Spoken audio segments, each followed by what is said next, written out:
హిందువుల్లో ఎందరో దేవుళ్ళు ఉంటారు. దేవుడు ఎవరు అనేది ప్రధానం కాదు, మనిషి ఎలా బ్రతకాలి, అసలు ధర్మం అంటే ఏమిటి అనేది ప్రధానం.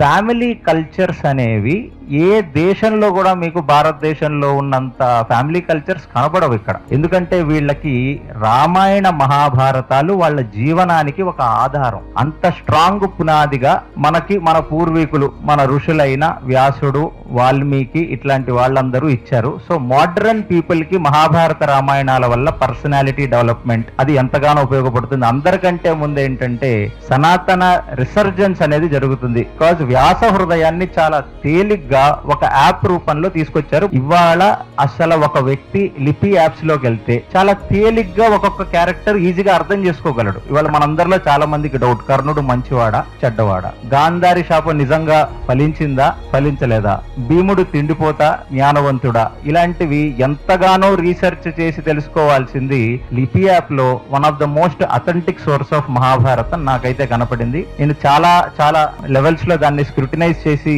వ్యాలిడేట్ చేశాను. And I am highly impressed with this research. It is a time where we invest on our culture, we invest on our heritage, and we invest on Mahabharata Ramayanas for our life transformation.